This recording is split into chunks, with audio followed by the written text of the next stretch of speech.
بسم اللہ الرحمن الرحیم۔ السلام علیکم۔ چنانچہ ایک رات منصوبے کے تحت ہر قبیلے سے ایک ایک آدمی کو لیا گیا۔ آپ لے کے گھر کے چاروں طرف گھیرا ڈال کر آپ بے کے باہر نکلنے کا انتظار کرنے لگے۔ اللہ تعالیٰ نے دشمن کے خطرناک ارادے سے آپ کو آگاہ کر دیا۔ آپ نے اپنے بستر پر حضرت علی کو لٹا دیا اور ہدایت کی کہ جن جن کی امانتیں ہیں وہ میں تمہارے حوالے کر رہا ہوں، ان سب کو لوٹا دینا۔ آپ ہی ہیں باہر نکلے تک دیکھا کہ دشمن طاق میں بیٹھے ہوئے ہیں۔ آپ صلی اللہ علیہ وسلم نے ایک مٹھی مٹی اٹھائی اور یہ آیت ترجمہ خاک آپ صلی اللہ علیہ وسلم نے نہیں پھینکی بلکہ اللہ نے پھینکی، پڑھ کر ان کی طرف پھینک دی۔ دشمن اور آپ کے درمیان ایک پردہ حائل ہو گیا۔ آپ کے دشمنوں کی نظر سے اوجھل ہو گئے۔ آپ یہ حضرت ابوبکر صدیق کو اپنے ہمراہ لے کر غار سور پہنچ گئے۔ غار کے اندر 3 دن گزار کر چوتھے روز مدینہ روانہ ہو گئے۔ مکہ چھوڑنے کے دوران آپ بہت رنجیدہ ہوئے۔ اس پر وحی نازل ہوئی، بے شک جس خدا نے آپ کے لیے قرآن پر عمل اور اس کی تبلیغ کو فرض قرار دیا، وہ آپ صلی اللہ علیہ وسلم کو آپ یا اللہ کے وطن میں پھر پہنچا دے گا۔ اور آپ صلی اللہ علیہ وآلہ وسلم فرما دیجئے، میرا رب خوب جانتا ہے کہ اللہ کی طرف سے کون سچا دین لے کر آیا اور کون سری گمراہی میں ہے۔ مدینہ جاتے ہوئے مقام قباء میں ٹھہرے اور یہیں ایک مسجد تعمیر کی۔ قباء سے آپ صلی اللہ علیہ وسلم یثرب پہنچے۔ دراصل مدینہ کا قدیم نام یثرب تھا۔ جب آپ یہ شہر کے اندر داخل ہوئے تو وہاں کے باشندوں نے آپ صلی اللہ علیہ وسلم کا شاندار استقبال کیا۔ لوگ گھروں کی چھتوں سے آپ کا نظارہ کرنے لگے۔ لڑکیاں دف بجا کر آپ صلی اللہ علیہ وآلہ وسلم کی تعریف میں اشعار پڑھ رہی تھیں۔ ہر طرف سے آواز آ رہی تھی، صادق امین آ رہے ہیں، امین آ رہے ہیں۔ لوگوں نے یثرب کا نام مدینۃ النبی صلی اللہ علیہ وسلم رکھا، یعنی نبی کا شہر۔ آپ اونٹنی پر بیٹھے ہوئے تھے۔ اونٹنی حضرت ابو ایوب انصاری کے گھر کے سامنے ٹھہر گئی۔ آپ صلی اللہ علیہ وآلہ وسلم نے حضرت ابو ایوب انصاری کے گھر میں قیام کیا۔ مکہ سے مسلمان مدینہ آنے لگے تو آن حضرت صلی اللہ علیہ وسلم نے مدینہ کے انصار اور مکہ کے مہاجرین کے درمیان بھائی چارہ قائم کر دیا، یعنی ہر ایک کو دوسرے کا بھائی بنا دیا۔ آپ صلی اللہ علیہ وسلم کی آمد سے پہلے مدینہ میں مختلف قبائل کے درمیان لڑائی جھگڑے ہوا کرتے تھے، خصوصاً قبیلہ اوس اور قبیلہ خزرج آپس میں سخت دشمن تھے۔ آپ صلی اللہ علیہ وسلم کی مدینہ آمد کے بعد اوس اور خزرج پرانی دشمنی بھول گئے اور آپس میں بھائی بن گئے۔ مدینہ کی حفاظت کے لیے آپ صلی اللہ علیہ وسلم نے غیر مسلموں کو اپنے ساتھ ملا لیا اور ایک معاہدہ بھی کیا، اس لیے کہ دشمنوں کی طرف سے خطرہ لاحق تھا۔ آپ صلی اللہ علیہ وسلم نے صحابہ کرام کو منظم کیا، پھر ایک جماعت تیار کر لی جس کی تعریف اللہ نے اس طرح کی، محمد اللہ کے رسول ہیں اور جو ان کے ساتھ ہے وہ کافروں کے مقابلے کے لیے سخت ہے، وہ آپس میں رحم کرنے والے، وہ رکوع کرتے ہیں اور وہ اپنے رب کا فضل اور رضا چاہتے ہیں۔ ان کی نشانیاں ان کے چہروں پر سجدوں کے اثر سے ظاہر ہیں۔ آپس میں امن و امان سے رہنے کے لیے مسلمانوں اور کفار قریش کے درمیان صلح حدیبیہ کے نام سے 10 سالہ معاہدہ ہوا۔ معاہدے میں اس شرط کو رکھا گیا کہ عرب قبائل میں سے کوئی بھی قبیلہ اس بات پر آزاد ہوگا کہ وہ مسلمانوں کا طرفدار بن جائے یا کفار قریش کا ساتھ دے، اس پر کسی کو اعتراض نہ ہوگا۔ اسی شرط کے مطابق بنو بکر کفار قریش کا حلیف بن گیا اور بنو خزرج مسلمانوں کا ہم نوا۔ لیکن کفار قریش نے معاہدے پر عمل نہیں کیا، اس نے بنو خزرج کے ساتھ مخالفانہ رویہ اختیار کیا۔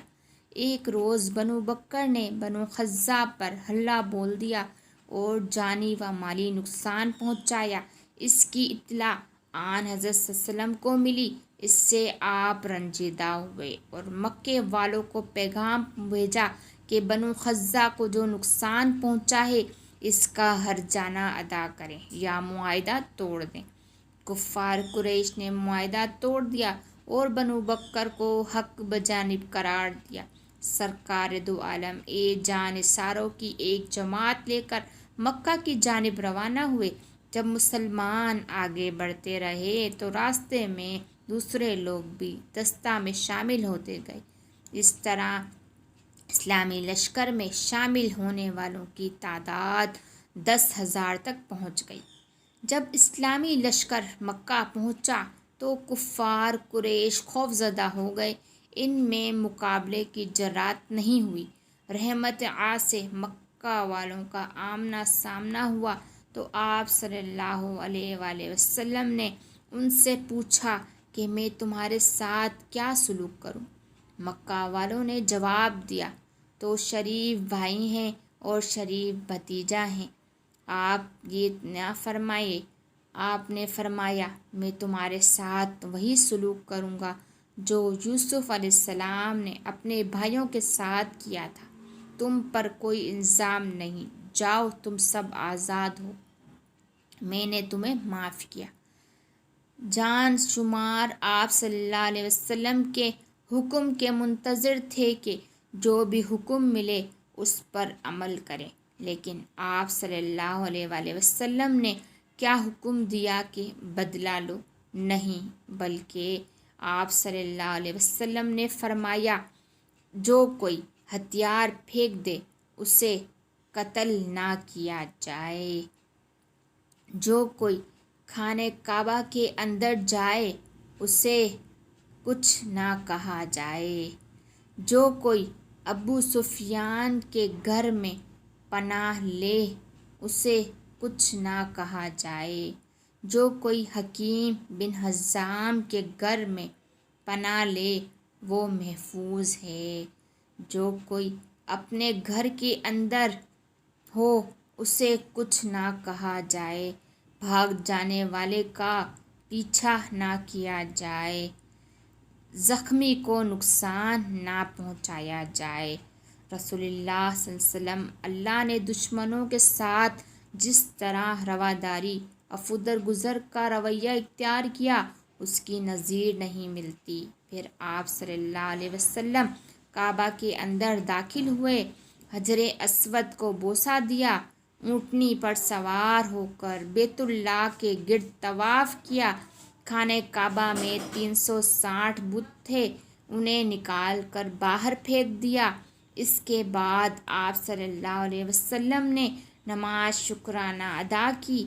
جب آدھے عرب پر آپ پینے کی حکمرانی قائم ہو چکی تھی، 22 لاکھ مربع میل پر پھیلی ہوئی سلطنت کا بادشاہ کھردرے فرش پر لیٹا ہوا ہے، جسم سے پسینہ بہہ رہا ہے، لباس بھی بہت پرانا لیکن صاف ستھرا ہے، قیصر روم کا قاصد یہ منظر دیکھ کر حیران رہ گیا۔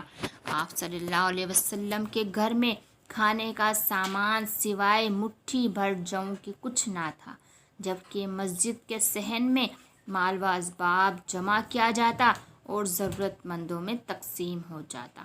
آپ صلی اللہ علیہ وسلم کھجور کی چھال کا تکیہ لگائے کھردری چٹائی پر بیٹھے رہے۔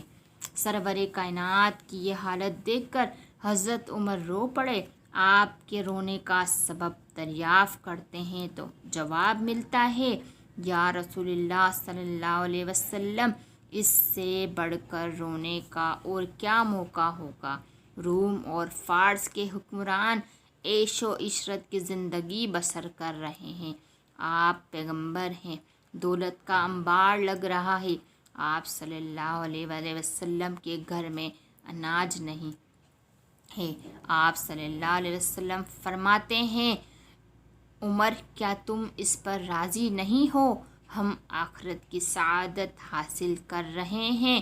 صحابہ کرام رضوان اللہ تعالی علیہم اجمعین نرم بستر بنانے کی درخواست کرتے تو آپ صلی اللہ علیہ وسلم ارشاد فرماتے، دنیاوی آرام و راحت سے کیا کام؟ میری مثال تو اس مسافر جیسی ہے جو چلتے چلتے راستے میں ذرا آرام لینے کے لیے کسی درخت کے نیچے بیٹھ گیا ہو، کچھ دیر بعد آگے چل دیا ہو۔ تاجدار انبیاء صلی اللہ علیہ وسلم اپنا کام خود کرتے تھے، جانوروں کو اپنے ہاتھوں سے چارہ ڈالتے، اونٹ باندھتے، گھر کی صفائی کرتے، بازار سے سودا سلف خرید کر لاتے، اپنا جوتا خود گانٹھ لیتے، اپنے دستے مبارک سے کپڑوں میں پیوند لگاتے، چھوٹے بڑے کو سلام کرنے میں خود پہل کرتے، کوئی چھوٹے درجے کا آدمی بھی دعوت دیتا تو خوشی سے قبول فرما لیتے۔ اس لیے اللہ تعالیٰ نے قرآن کریم میں فرمایا ہے کہ آپ یہ اخلاق کے ایک بلند مقام پر فائز ہیں۔ ایک مرتبہ قیصر روم کے دربار میں رسول اللہ صلی اللہ علیہ وسلم کا سب سے بڑا دشمن ابو سفیان پہنچا۔ قیصر روم اور ابو سفیان سے بات چیت ہوتی ہے۔ قیصر روم ابو سفیان سے پوچھتا ہے، کیا تم نے محمد اللہ کو جھوٹ بولتے دیکھا؟ ابو سفیان جواب دیتا ہے، نہیں۔ قیصر روم نے اس پر کہا، جو شخص دنیا کے معاملات میں جھوٹ نہیں بولتا وہ اللہ کے بارے میں کس طرح جھوٹ بول سکتا ہے؟ رسول اللہ صلی اللہ علیہ وسلم کی صداقت کی یہ آخری گواہی تھی۔ پلیز میری ویڈیو کو like, share, subscribe and comment ضرور کیجیے۔ جزاک اللہ۔